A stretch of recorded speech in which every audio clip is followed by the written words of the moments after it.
ਉਹ ਬੰਦਾ ਸੀ ਇੱਕ, ਉਹ ਮੈਨੂੰ ਫਿਰ ਫੋਨ ਦੇ ਉੱਤੇ ਲਈ ਗਿਆ ਭੱਠੀ ਦੀ ਬੈਕ ਸਾਈਡ ਤੇ ਟੱਪਾਂ ਦੇ ਵਿੱਚ ਉਹਨਾਂ ਨੂੰ ਪਾਇਆ, ਉੱਤੇ ਸਾਰਾ ਗੰਦ ਪਿਲ ਸੱਟ ਕੇ ਤੇ ਬੜੀ ਬੇਦਰਦੀ ਨਾਲ ਤੇ ਬੜੀ ਬੇਰਹਿਮੀ ਨਾਲ ਉਹਨਾਂ ਨੂੰ ਮਾਰਿਆ ਨੇ। ਅੱਛਾ, ਅਜੇ ਇਹ ਨਹੀਂ ਸੀ ਪਤਾ ਕਿ 2 ਕਤਲ ਇਹਨਾਂ ਕੀਤੇ ਆ। ਖਰੇ ਕੀ ਉਹਨਾਂ ਕੀਤਾ, ਮੇਰੇ ਪੁੱਤਰਾਂ ਦੇ ਮੂੰਹ ਨਹੀਂ ਸੀ ਸਿਆਣੇ ਚ। ਜਿਹੜੇ ਜ਼ਾਲਮਾਂ ਨੇ ਮੇਰੇ ਪੁੱਤਰ ਨੂੰ ਮਾਰਿਆ ਐਵੇਂ ਮੇਰੇ ਸਾਹਮਣੇ ਉਹਨਾਂ ਨੂੰ ਮਾਰਨ, ਫਿਰ ਮੇਰੇ ਦਿਲ ਨੂੰ ਸਕੂਨ ਹੋਦਾ। ਨਹੀਂ ਤਾਂ ਮੇਰੀ ਪਰੇਸ਼ਾਨੀ ਜਿਹੜੀ ਸਾਰੀ ਉਮਰ ਦੀ ਮੇਰੇ ਕੋਲ ਮੈਨੂੰ इंसाफ चाहिए बस, मैनू और कुछ। ये जो लाशें हैं वो दोनों इस तरफ लटाई हुई थी दोनों को, और इधर जो खलील बेकरी और दूसरा उसका जो दूसरी डेड बॉडी थी वो मुलाजम था, वो दूसरी तरफ था। तो स्मेल आई है और बहर खून भी उनका बह रहा था। इस वक्त जी हमारे साथ मौजूद है मकतूल जो कि बेकरी का मालिक था, उसके वालिदैन हमारे साथ मौजूद है, उसका मासूम बच्चा भी हमारे साथ मौजूद है।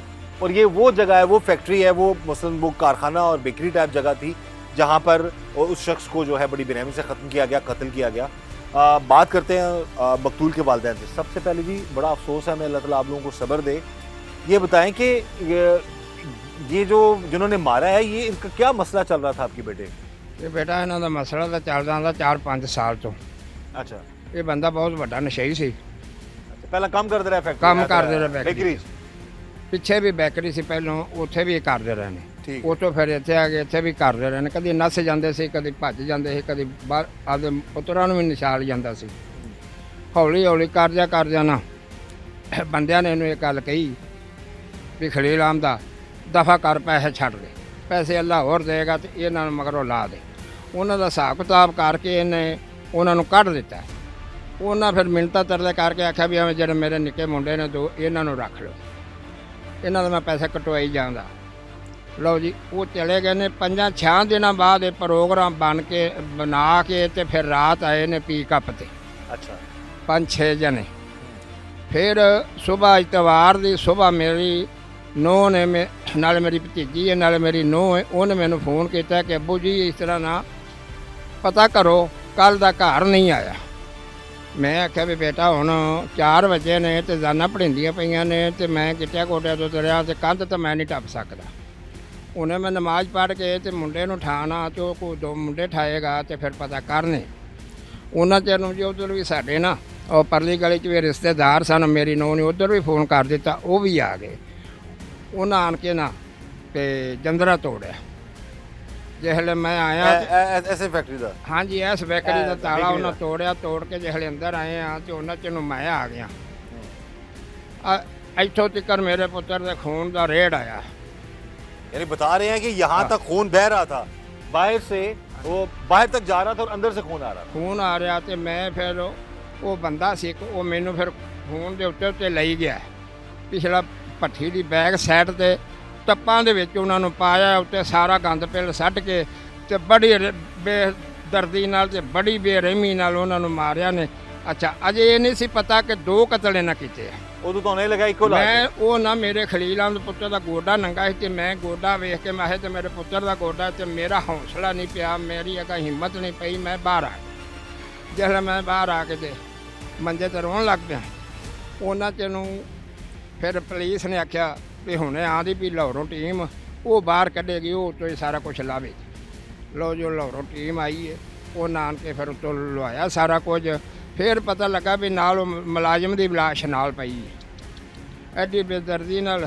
ਤੇ ਸਾਨੂੰ ਕੁਛ ਨਹੀਂ ਚਾਹੀਦਾ, ਅੱਲਾ ਦੇ ਹੁਕਮ ਨਾਲ ਸਾਨੂੰ ਕੁਝ ਨਹੀਂ ਚਾਹੀਦਾ। ਜਿਵੇਂ ਬੇਦਰਦੀ ਨਾਲ, ਉਹ ਵੀ ਮੇਰਾ ਪੁੱਤਰ ਸੀ ਜਿਹੜਾ ਮੇਰੇ ਪੁੱਤਰ ਦੇ ਨਾਲ ਮਰਿਆ, ਤੇ ਜਿਵੇਂ ਇਹਨਾਂ ਬੇਦਰਦੀ ਨਾਲ ਤੇ ਲਾਵਾਰਸ ਕਰਕੇ ਤੇ ਇਹਨਾਂ ਆਪਣੀਆਂ ਮਨ ਮਰਜ਼ੀਆਂ ਕਰ ਕਰਕੇ ਮਾਰਿਆ। ਖਰੇ ਕੀ ਉਹਨਾਂ ਕੀਤਾ, ਮੇਰੇ ਪੁੱਤਰਾਂ ਦੇ ਮੂੰਹ ਨਹੀਂ ਸੀ ਸਿਆਣੇ ਚੱਲ।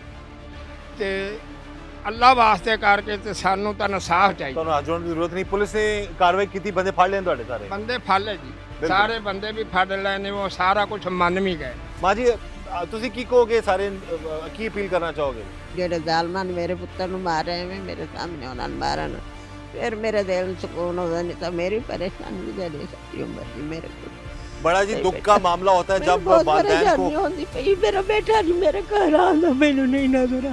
अल्लाह ताला सब्र दे मां जी। बेटा जी मैनू इंसाफ चाहिए बस, मैनू और कुछ नहीं चाहिए। ये माँ जी इंसाफ की मुतलाशी है, इंसाफ के इंतजार में है। पुलिस ने, कसूर पुलिस ने, थाना बी डिवीजन के SHO ने जो है वो बाकायदा तौर पर जो कार्रवाई की है। असलम भट्टी और उनकी टीम ने, और मुलजमान गिरफ्तार हैं। वो सब कुछ बकौल जो मकतूल के वालिद हैं वो सब मान भी गए, उन्होंने बता भी दिया है। तो हम यही चाहते हैं कि आगे का जो प्रोसेस हो वो भी जल्द से जल्द हो और उन जालिमों को कानून के मुताबिक इबरत का निशान बनाया जाए, ताकि आइंदा कभी भी कोई किसी के बच्चे के साथ, किसी के बेटे के साथ, किसी की बेटी के साथ भी ऐसा जुल्म ना कर सके।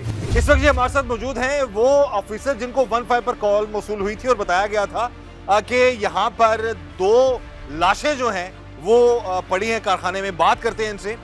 जी उमर साहब बताइएगा, जब आप आए यहाँ पर तो क्या हालात थे, क्या इतला आई, 15 पे कॉल क्या थी और किस तरह आपने आगे कार्रवाई की? जी मुझे 15 पे सबसे पहले जो कॉल हुई तो मैं फौरी तौर पर रिस्पॉन्स किया और एसएचओ साहब को बताया। एसएचओ मैं सबसे पहले पहुंचा हूं और 5 मिनट बाद एसएचओ साहब मौके पे पहुंचे हैं और पहुंचने के बाद फिर हम इंटर होने के बाद फिर हमने डेड बॉडीज जो हैं वो सर्च की हैं। इसी जगह से वो अंदर कमरे में जो पड़ी हुई थी वो सर्च की हैं। सर्च करने के बाद फिर वो हमने पीएफएस से टीम और जो हमारी दूसरा फॉरेंसिक साइंस लेबॉर्ट्री की जो टीम है उनको मुतला किया, उनको इधर तलब किया, वो फिर वो भी टीमें आई हैं। तो सारे जो यहाँ पर लाशें, ये अभी हम अंदर वाले हिस्से में आ चुके हैं जी। आप देख सकते हैं कारखाना बना हुआ है, ये आप यहाँ पर रस वगैरह बनते थे, बेकरी का सामान बनता था और ये लकड़े हैं और मेरे ख्याल में हो सकता है इन्हीं लकड़ियों में से किसी के साथ ज़रबें लगाई हैं। जी लकड़ें इधर ही पड़ी हुई थी जिनके साथ वो अभी कब्जा पुलिस में ले ली गई हैं और यहीं से उठा के सर में मारते हैं। यहाँ से ये जो बंदा था ये फैक्ट्री का मालिक था, उसके साथ एक मुलाजिम था, मारने वाले भी मुलाजिम थे जी। जो जिन्होंने मारा वो भी इनके पास मुलाजमत कर रहे थे 6-7 माह से और उन्होंने 2.5 लाख के करीब मैक्सिमम उन्होंने जो है पैसे लिए हुए थे। उनकी एक दिन पहले थोड़ी सी तलब कलामी हुई थी, वो छुट्टी करना चाहते थे। उन्होंने कहा कि जो है ना आप मेरे पैसे दे दो, तो इसी रंजिश की वजह से उसको बेदर्दी से उन्होंने मारा। वो जगह दिखाएं लाशें आप जी मैं वो आपको दिखाता हूँ जहाँ लाशें पड़ी हुई थी। जी हम अंदर जा रहे हैं फैक्ट्री के एरिया में। अच्छा इस कमरे में थी जी। आए जी। अब तो ये जगह काफी हद तक साफ हो चुकी है। यहाँ पर पड़ी हुई थी लाशें, खून। जी ये जो लाशें हैं वो दोनों इस तरफ यहाँ पर लटाई हुई थी दोनों को, और इधर जो खलील बेकरी और दूसरा उसका जो दूसरी डेड बॉडी थी वो मुलाजम था वो दूसरी तरफ था। और ये जो ट्रेनें थी ये बिल्कुल इधर सारी जमा की हुई थी और इधर सिर्फ छोटी सी गली थी, बड़ी मुश्किल से बंदा गुजर सकता था। तो स्मेल आई है और बहर खून भी उनका बह रहा था, यानी यहाँ से भी खून के निशान अभी भी थोड़े थोड़े हैं। हाँ, ये देखो ये खून इनका बह रहा था, बाहर ये बाहर जा रहा था जी, बाहर जा रहा था। तो फिर फ्रांसिक टाइम जो लेबॉर्ट्री वाले हैं उसके बाद फिर जो प्रोसीजर है गवर्नमेंट का जो हमारा इन्वेस्टिगेशन का, उसके बाद फिर हमने उनको तवील में लिया है और उनका पोस्टमार्टम वगैरह करवाया है। ये जी ये आप देख सकते हैं इस फैक्ट्री में, इसमें ये बेकरी है, इस बेकरी में खून की होली खेली गई और खून की होली खेलने वाला कोई और नहीं, उसी जो बेकरी का जो मालिक था उसी के मुलाजिम थे और उन्होंने एक नहीं बल्कि 2 कत्ल किए हैं। वजह सिर्फ ये थी कि जो बेकरी का मालिक था उसने 2.5 लाख रुपए दिया हुआ था एक शख्स को और वो पैसे की वापसी के मामले में कुछ उनके आपस में जो है बात बिगड़ी और इस हद तक चली गई कि उन लोगों ने इरादा कर लिया कि इस फैक्ट्री के मालिक को कत्ल कर दिया जाएगा। हमें पता ये चला है कि वो रात को सोए हुए थे, यहाँ पर सोए हुए कत्ल किया गया। जी बिल्कुल, वो इधर सोए हुए थे, चारपाई उनकी जो बाहर पड़ी हुई थी। कत्ल कहाँ किया गया होगा? जो उनको जहाँ उनको मारा गया वो इधर चारपाई पड़ी हुई थी, सो रहे थे। सोने के बाद इधर ही सो रहे थे दोनों। पहले उन्होंने खलील को मारा है, सर में डंडे मारे हैं, तो फिर उसके दूसरे साथ वाले मुलाजिम को थोड़ा उसने आवाज़ें आई हैं तो वो दूसरा बंदा उसका उठा है, फिर उसको भी उन्होंने मार दिया है। तो मारने के बाद फिर उन्होंने डेड बॉडी इधर से उठाई हैं, फिर उधर जाके छुपाई हैं।